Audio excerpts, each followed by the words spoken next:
question. What's the halal way of approaching a girl you like? I wanted to bring this up to you because for them, you would think that, if the Sahabi saw a woman from a mile away, he went the other way and made istighfar the whole night. No, it wasn't like that. They interacted with each other, they talked to each other, they worked with each other, they were in business partnerships. All kinds of interactions happened between men and women, but with principles. It was respectful, it was dignified. And when a companion, when somebody liked somebody else, you know what they did? Here's the astaghfirullah part. Here's what they did. Hey, I like you. Want to get married? And she'd say, maybe, talk to my dad. He'd say, okay. And then you go to the dad and say, hey, I like your daughter. And I talked to her, she's not entirely opposed to the idea. Is it cool? And he says, let me talk to my daughter. How this happens today in London is you go to a girl, respectfully, hey, we worked together for 3 years. Would you consider marrying me? And she's like, And maybe she says, please don't talk to my dad, he'll kill me. Because if you talk to my dad, he'll say, this is why you go to work? This is why we sent you to uni? You, fathers, I have 4 daughters. Listen, those of you that are fathers, that have daughters, you sent your daughters to university. You brought your daughters to this country. You made them live here. You took them outside in society. You made that decision. And when somebody like a Muslim likes them, that's a good thing. How are they going to get married sitting at home? Who's going to like them?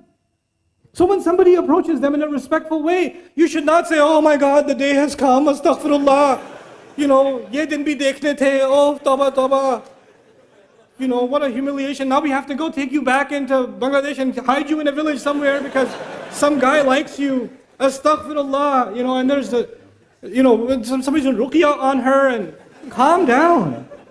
It's okay.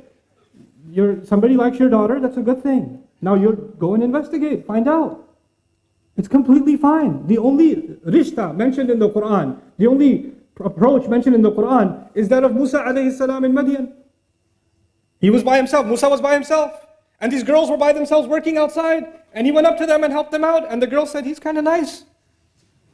And she went back to her dad and said, hire him. Which means, come on, dad. And that happened. And the girl said, I like the guy. That's actually what happened in the story of Musa. Musa didn't propose, the girl proposed. And the father can't propose unless he has the approval of his daughter. So it's okay for your girls to say, Dad, there's this guy, this brother at the MSA, yeah? He's a Thursday halakah. It's really good, you should come. Your daughter's telling you something. It's okay, go attend the halakah. It's okay, find out. Don't complicate this. There's nothing indignified about that. Don't go date a girl now. And don't take, Ustad Nouman gave a lecture, I'm going to take you out to dinner. No. Not that either. But can you have respectful interaction with someone you're interested in for marriage? Absolutely. Absolutely. Nothing wrong with that. Can you take your time to understand each other's likes and dislikes? Yes, it's fine. Respectful courtship is okay. With parental guidance, in dignified fashion, there's nothing wrong with it. So what happens is we have 2 extremes. We have people that are more conservative than the Sahaba. And then we have people that are more liberal than liberals. Okay? And Islam is right in between. It's a natural way. It's a completely natural way. Okay? And so this is something that I thought it's important to mention for families and for yourself. Talk to your daughters. Ask if they like someone. Don't create between fathers and daughters, there should be open communication. They should not be terrified to tell you that they're interested in somebody. Don't force them to marry someone they don't want to. Don't force your daughters and tell them, if you don't marry this one, who's going to come and marry you? And we already said yes to them. Don't humiliate the family and say no now. Those kinds of nikahs are haram. I will say it, they're haram. You cannot emotionally and psychologically force a girl to get married under family pressure. That is batil. And that happened at the time of the Prophet ﷺ. And the Prophet ﷺ considered those nikahs batil.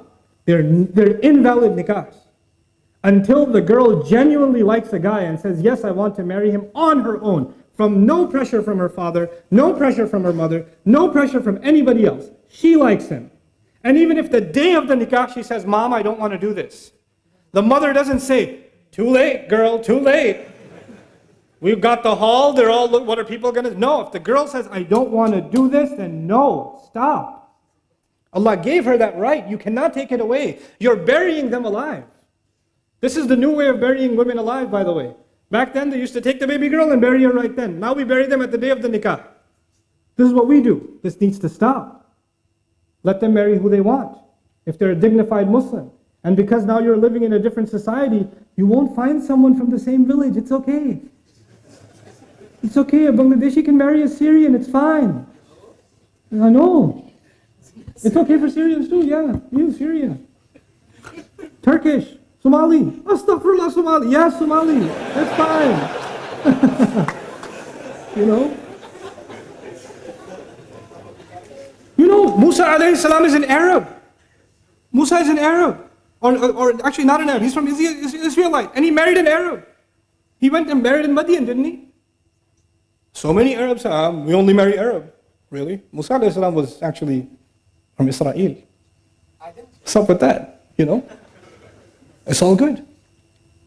So it's a time now, it's a strange time that we live in. And actually the only thing that can save us is the basic principles of our deen. And making the path to marriage easy is actually one of the greatest battles against shaitan. When we make the path to marriage difficult. When you have 28, 30, I'm not going to do other questions, forget it. Let's just talk about this. What am I going to do? We're going to have 35-year-old boys not married. What do you think? They were doing tahajjud for 35 years? What planet do you live on? They didn't do anything haram. No evil thoughts went in their head. They didn't go to university. They didn't go to work. 28, 29-year-olds not being married? This is ridiculous. It's absolutely absurd. It's unacceptable. It's unacceptable. And we create standards that don't exist in our religion and don't make any sense. You have 3 daughters, 4 daughters. Somebody proposed for the younger daughter and no proposal came for the older daughter. No. We go in order. Who said you go in order? Which Sharia? If there's a good blessing that came to your home for whichever age, why would you deny it? What will people say? What will Allah say when you explain yourself to Him and say, I deprived my daughter of a good nikah because it wasn't in order? What will you say to Allah? You tell me that. What are you going to do? Ridiculous. This nonsense needs to stop. Marriage needs to be made easy. And the guy's side, because Hindu tradition says the guy is the gift. So the girl's side has to give him gifts. Islam came and said the man has to give what? Mahar. The man has to give a gift. The woman is a gift to the family. And now we do in Pakistan, India, Bangladesh, Southeast Asia. No. We don't want jahez. We don't want gifts from the girl's side, but there should be something. At least a fridge. You know? That is the opposite of what Allah commanded. That is the opposite of what Allah commanded. You're not only disobeying Allah, you're reversing what Allah said. Asking to pay, to be gifted because you're the girl, you know, the guy's side? That's like way beyond haram. I don't even know what the category that belongs. The shaitan is giving you like 5 stars for that one. Do not fall into that category. Don't give your daughter-in-laws and your wives gifts and then ask for them back. Now this is happening. They'll give them jewelry at the wedding. No, that was just for the photos. Really? Allah Azza wa Jalla will describe this. You know, لا تأخذوا منه شيئا أتأخذونه بهتانا وإثما مبينا. Don't take a single thing from the spouse that you've given to them. Are you taking a huge accusation against your own self and taking clear sin on yourself? When you agree to a mahar. You know, nowadays the fashion is they don't discuss the mahar until the day of the nikah or the minute of the nikah. Before then, when the mahar comes up, they say, oh, it's family, it's okay, we'll work it out, it's okay. And then the time comes, and then the girl's side says 50,000. And you're like, the poor guy was eating biryani and gets stuck in his, like, 50,000? And then his uncle whispers in his ear, it's okay, nobody pays it. If you have no intentions of paying mahr, your nikah is invalid. If you have intentions of asking your wife to forgive the mahr, you're committing a grave sin. You can't even ask for a discount. You cannot, you're not allowed. You can't give it when, you decide. She decides when it's given. That's her right. That's what validates the marriage. Don't agree to a mahr you can't afford. Don't agree to a mahr you have no intention of paying. Don't agree to a mahr that you intend to get forgiven. Oh, if you loved me, you would have forgiven it. Why does money have to prove that I love you? Because it's mahr. And because you can't use that kind of language. فَإِن طِبْنَ لَكُمْ عَنْ نَفْسٍ مِّنْهُ شَيْئًا. If they, out of their own free will, out of the goodness of their own heart, decide to give you some of it, like you gave the 1,000 for the month to her of the mahr, and she says, here's £2, get yourself an ice cream. That's up to her. She wants to do that, she can do that, but you cannot. That's not your money. That is not your money. These things, why am I highlighting these random things? These are the things that we have introduced into the institution of marriage, making marriage difficult. And when you make marriage difficult, the door to zina is wide open. The door to corruption is wide open.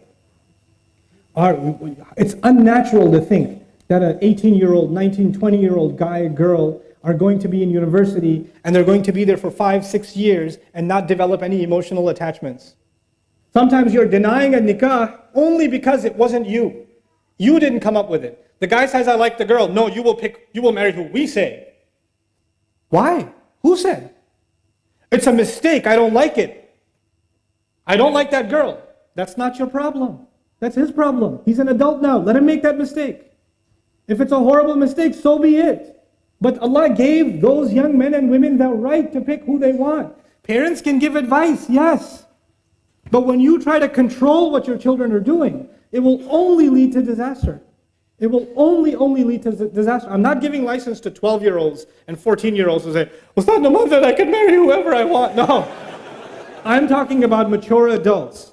I mean, I've met young women that are 25, 26-year-old, accomplished in their careers, pharmacists, physicians, you name it, and they like somebody and they want to marry them. Family says no. That is absolutely dhulm. Nothing else can describe it. That is dhulm. If a woman says she wants to marry someone and he's a Muslim, there's no reason for you to stop it. You have no right as a family to stop it. This is wrong of you to do. You're abusing a right that Allah gave you. Abusing it. It should not happen. And for young men, the last bit of advice is for young men, become men. Earn a living. Be dignified. Don't offer dates for mahr. The Sahaba used to give, what other thing are you a Sahabi? Other than the Kit Kat you want to give for mahr. No. Be dignified. Earn a decent living for yourself. Don't say, I like her, I don't have a job, but I don't know, her family's only interested in dunya. Yeah, that's why we have mahr. Only interested in dunya. You're supposed to be concerned about dunya too. وَلَا تَنْسَ نَصِيبَكَ مِنَ الدُّنْيَا. It's in the Quran. Don't forget the portion you are owed in this life. It's a worldly decision too. It's not just a spiritual decision. How is somebody going to provide for my daughter? Where is she going to live? Is she going to live a decent life? These are respectable questions. These are decent questions.